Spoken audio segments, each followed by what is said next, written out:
Mwenda Mbijiwe, one of the things that is coming out now is that there may have been intelligence regarding this particular attack. Yes. Question is, given the account that we are now receiving, it looks like it was a very well coordinated, thought out, planned attack, which from various sources of intelligence, they say no army would have been able to tell that you can do this and whether it would have been able to resist. So first of all, what does the intelligence tell us in terms of what was done with the information? If there was intelligence, what could they have done? Well, if you read chapter 12 of this book, Operation Linda Inchi, in the chapter, KDF tells stories of similar attacks that had been attempted on the embankments along the way from in sector 2 that they commanded. And you hear of the battle of Onsigo. They talk about the battle on page, and these books are available out there in the market. On page 187 they talk about the battle of Fafadun. They talk about the fall of Afmado, and you know. Now the one thing you realize in all these attacks, first there was exactly the same as this attack, and I'll give you the details. But going to the question of intelligence, in fact, in 2 instances in these stories, the KDF were able to fight back because they got wind of the intelligence. One, in all the incidences, you hear there was a strange increase of numbers of people in the area just before the attack. And they said fighters came in civilian motor vehicles so that no one would think that they are a military force or a guerrilla, if you may say so. So observers were keen. Why do we have a lot of people in the town today? Why is this? Intelligence was already having wind to say something. But the amazing thing about that intelligence is that as soon as it got to the commanders in the camps, the commanders took immediate action. They increased the number, the amount of vigilance in the camp. The men, dug into their handakis, those trenches. They increased the number of weapons and bullets and ammunition that they needed to fight back. They protected the camp with trip flares. That is, something that looks like, we call them mines, like the bombs down there, but really these are trips. You touch it, it flips up and somebody can tell there's movement over the other end. And you cover an entire area, almost 50 meters around the camp, so that in case there's any movement, you can tell. And in one instance, they say throughout the night they kept seeing trip flares going off. You'd see one go off here, another one go off 20 meters away, another one go off, and they knew there was action, and the men were ready. The men were dressed up, they didn't sleep, the men were armed to the teeth, and that's how they fought back. Now, if there was intelligence in this case, and we're seeing all these reports online about some general there who may have passed information to the Kenyan commander who did nothing about it. My friend, there's something called the court martial in the military. In case that commander is alive and he ignored intelligence, then he's going to be summoned to a court martial when all this dust settles, and he's going to answer questions on why did you expose our men to harm when you had intelligence. Okay, let me come to you, Lieutenant Colonel. Yes, Serem. And there was the information through a local radio station, VOA, where they were saying that there was information which was not dealt with. First of all, how is it possible for the Al-Shabaab to have had so much, because from the coordinated attack, it looks like they had inside information. They knew exactly where to attack, they knew what time, they knew how to do it so that they can literally annihilate the whole camp. How is it possible that they had all this information? Was there a mole within the army that was giving out information? As we said yesterday, normally in a when our troops are in foreign land, you don't expect them to work in isolation.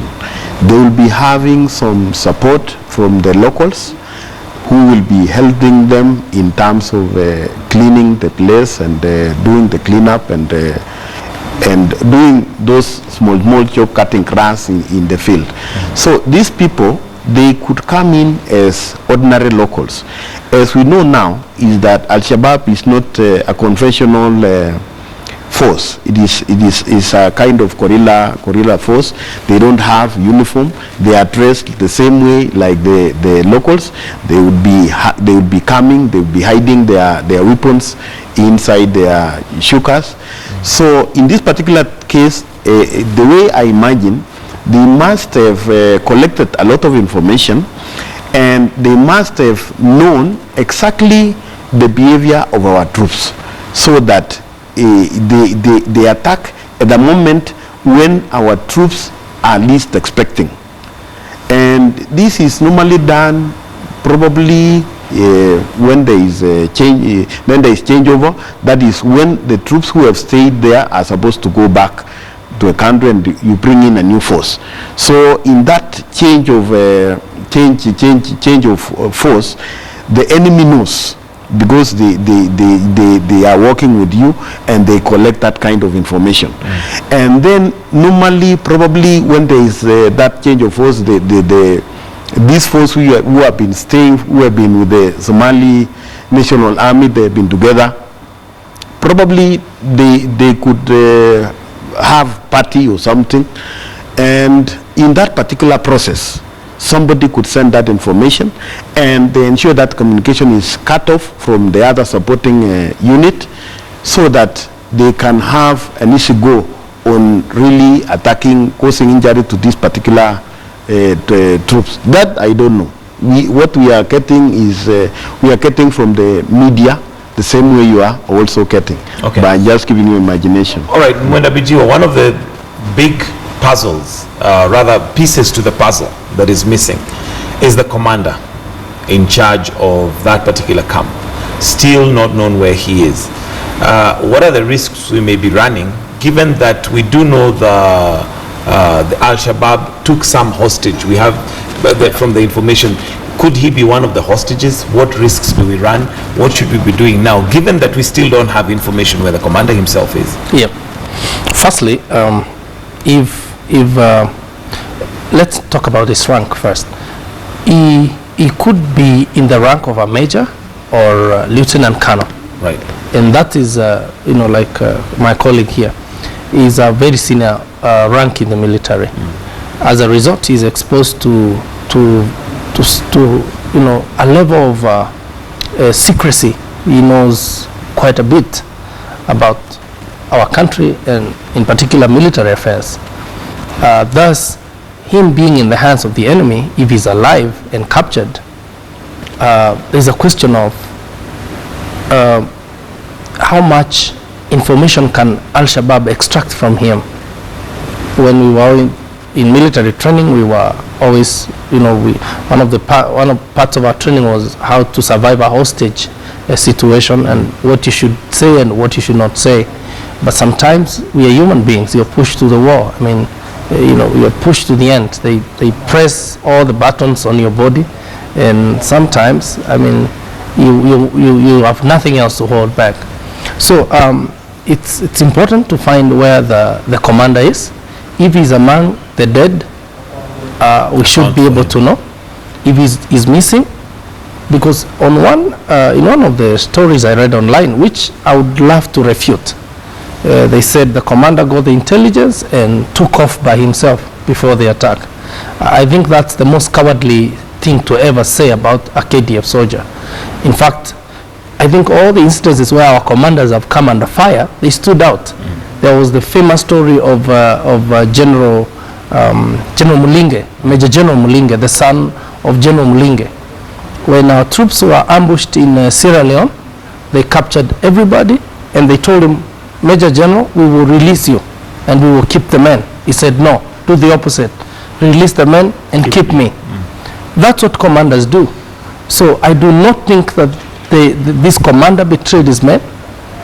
I think he may have been captured, or I think he may be among the dead, but this is something that we may be able to find out in the coming days. However, let me quickly mention 4 things that were in this attack that if you read the stories of KDF in their book, are the same characteristics of all the attacks.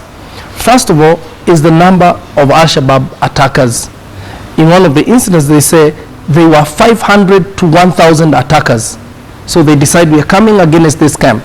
Remember, Colonel told us a company is about 100 to 150, thereabout. So 1,000 fighters coming against 150 men. Now, it takes a miracle to fight them back. Number two, they attack you in waves. So they arrange the 1,000 men in rings. And remember, the attack is not coming from east only. It's a circle. They're from everywhere. They push you to the limit. So they do the first wave. Maybe this is the wave of suicide bombers, like they said, they came with suicide bombers. The second wave is, supposed to take further the work of the first wave.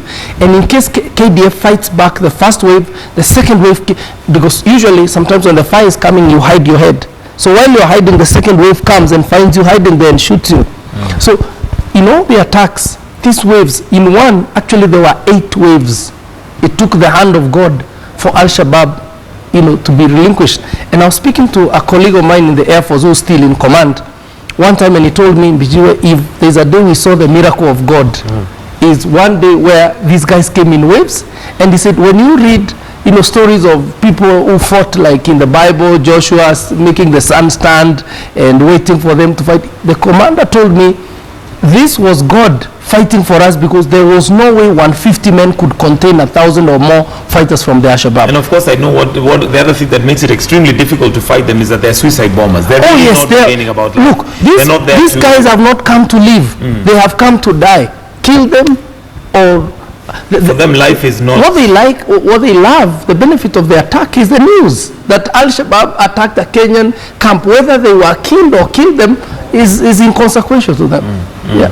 Okay, Lieutenant Colonel, maybe just so that we understand what may have happened, and even as we try and trace it or find out where the commander is, in a station like that or in a company like that, what does the commander do? Where do they sit? Are they protected? Are they in a bunker? Are they somewhere where they're kept? Because again, being the commander, you're almost literally the brains behind the whole operation. You're the one to give the command. You're the one to say stop. You're the one to say fire. You're the one to say what protection is there for the commander? Okay, in such an operation, the commander could be having a reinforced ducking or trench, where he could be having what we normally call command post, where he stays there, and that location is normally well protected. And to answer that question also, the commander, that particular level of command, I expect this commander could be of the rank of a major. And in the Kenya Defense Forces, we have what is called need to know. There is certain kind of information that he cannot have access. Like, for example, the strategic plans that the KDF could be having towards that kind of operation. The information that he only has is the information that he requires to support his particular force on ground. And normally a commander like that could be having a second in command, who could be of the rank of a captain, and this captain, they will not be collocated. So that in case of anything like this, this captain and is well versed with the information of what is happening and the next phase of operation.